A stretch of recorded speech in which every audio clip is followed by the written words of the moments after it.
Hi hello నమస్తే welcome to Shri kitchen. ఈరోజు ఈ వీడియోలో ఔషధ గుణాలు అత్యధికంగా ఉండే ఉసిరి పచ్చడి చేసి చూపిస్తున్నాను.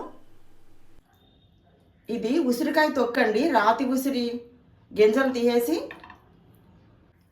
ప్రతి సంవత్సరము శివరాత్రి వెళ్ళాక ఇంచుమించుగా మార్చి నెల ఆ టైంలో రాతి ఉసిరి సీజనల్గా బాగా దొరుకుతాయి కదా.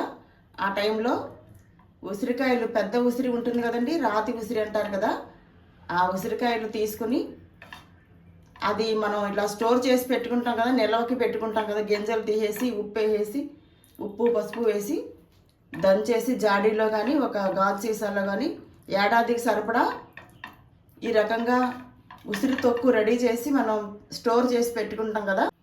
ఇలా నిల్వ చేసుకున్న ఉసిరి తొక్కుతో పోపేసి కొత్తిమీర పచ్చిమిర్చి వేసి ఉసిరి పచ్చడి చేసి చూపిస్తున్నాను. ఈ ఉసిరి తొక్కు ఇంచుమించుగా ఒక పావు కేజీ వరకు ఉండొచ్చండి. 250-300 గ్రామ్స్ వరకు ఉండొచ్చు. దీంతో నేను పెర్ఫెక్ట్ కొలతలతో ఉసిరి పచ్చడి చేసి చూపిస్తున్నాను. అలాగే పచ్చడిలోకి కొత్తిమీర శుభ్రం చేసేసి వేరు అది తీసేసి కట్ చేసేసి ఇలా కొత్తిమీర ఆకంతా కడిగేసి 2-3 సార్లు శుభ్రమైన వాటర్తో సాల్ట్ వాటర్లో కడిగేసి ఒక జల్లెడ బుట్టలో వేసి రెడీగా పక్కన పెట్టాను. అలాగే పచ్చిమిర్చి కూడా ఇంచుమించుగా ఒక పావు కేజీ వరకు పచ్చిమిర్చి వేస్తున్నాను. ఉసిరిలో ఒక రకమైన వగరు ఉంటుంది, వగరు పులుపు ఉంటుంది కాబట్టి కొంచెం పచ్చిమిర్చి అవి ఎక్కువే పడతాయి. ఇప్పుడు ఇలా కడిగి పెట్టుకున్న కొత్తిమీర పచ్చిమిర్చి పక్కన పెట్టేసి పోపు వేయించుకోవాలి. ముందుగా స్టవ్ ఆన్ చేసి ప్యాన్ పెట్టుకుని ప్యాన్ వేడెక్కాక 2 స్పూన్స్ ఆయిల్ వేస్తున్నాను. నువ్వుపప్పు నూనె కానీ వేరుశనగపప్పు నూనె కానీ బాగుంటుంది ఏ పచ్చడి చేసుకోవటానికైనా. ఇప్పుడు ఆయిల్ వేడెక్కింది. 2 స్పూన్స్ మెంతులు అండి, ఇవి 2 స్పూన్స్ మెంతులు వేస్తున్నాను. 4 స్పూన్స్ ఆవాలు వేస్తున్నాను. మెంతుల కన్నా ఆవాలు ఎక్కువగా ఉండాలి. అలాగే ఒక గుప్పెడు ఎర్రమిరపకాయలు, పావు స్పూన్ ఇంగువ. స్టవ్ని లో ఫ్లేమ్లో పెట్టుకుని కదుపుతూ మాడకుండా వేయించాలి. ప్రతి సంవత్సరం కార్తీక మాసంలో చాలామంది గార్డెన్ పార్టీకి వెళ్తూ ఉంటారు కదండి, వన భోజనాలకి. ఉసిరి చెట్టు కింద భోజనాలు చేయటానికి చాలా మంచిదని పురాణ కథలు అవి చెప్తూ ఉంటారు. ఉసిరి చెట్టుకి లక్ష్మీనారాయణులుగా భావించి పూజలు అవి చేస్తూ ఉంటారు. ఇవన్నీ చూస్తూ ఉంటాం కదా. ఆయుర్వేదంలో ఉసిరికి చాలా ఇంపార్టెన్స్ ఉంటుంది, మనందరికీ తెలుసు కదా. ప్రతి మెడిసిన్లో కూడా ఆయుర్వేదంలో ఉసిరిని మిక్స్ చేస్తూ ఉంటారు. ప్రతిరోజు ఒక ఉసిరికాయ తింటే అందంగా ఆరోగ్యంగానే కాకుండా యంగ్గా కూడా కనిపిస్తారట. మీరు ఉన్న ఏజ్కి ఒక 10 ఇయర్స్ తక్కువ ఏజ్లో యంగ్గా కనిపిస్తారని ఆయుర్వేదమే చెప్తోంది. అంతేకాకుండా హెయిర్ గ్రోత్కి, గ్లోయింగ్ స్కిన్ కావాలన్నా, కళ్ళు మెళమెళ మెరవాలన్నా, అంతేకాకుండా విటమిన్ సి పుష్కలంగా ఉంటుంది, రెసిస్టెన్స్ పవర్ డెవలప్ అవుతుంది. నీరసంగా ఉండి జ్వరం వచ్చి తగ్గుతుంది కదండి, అటువంటి వాళ్ళు నీరసంగా ఉంటారు కదా, అలాంటి వాళ్ళు రోజు ఒక 2 ముద్దలు, మొదట 2 ముద్దల్లో నెయ్యి వేసుకుని ఉసిరి పచ్చడి, ఉసిరికాయంత ఉసిరి పచ్చడైనా కనీసం అట్లా రోజు తింటే అన్ని రకాలుగా కూడా ఆరోగ్య ప్రయోజనాలు ఉంటాయని ఆయుర్వేద శాస్త్రమే చెప్తోంది. ఇటువంటివన్నీ మనందరికీ తెలిసిన విషయాలే కాబట్టి రెగ్యులర్గా ఎంతో కొంత ఉసిరిని మనం తింటూ మన పిల్లలకు కూడా అలవాటు చేయటం అనేది మంచిది అని నా ఒపీనియన్. ఉసిరికాయతో రకరకాల జ్యూస్ చేస్తూ ఉంటారు. ఇప్పుడు పోపు అంతా వేగిపోయింది. మెంతులు ఆవాలు మంచి కమ్మని వాసన వస్తున్నాయి.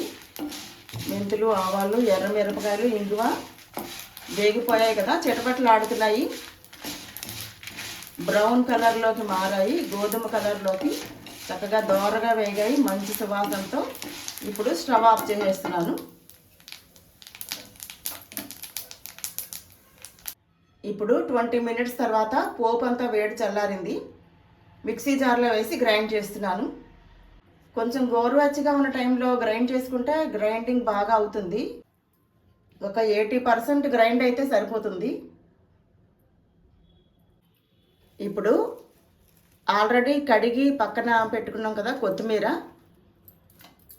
సరిపడా కొత్తిమీర వేసి గ్రైండ్ చేస్తున్నాను. మీకు ఎక్కువ అనిపిస్తే కొంచెం తగ్గించి వేసుకోవచ్చు. అలాగే పచ్చిమిర్చి,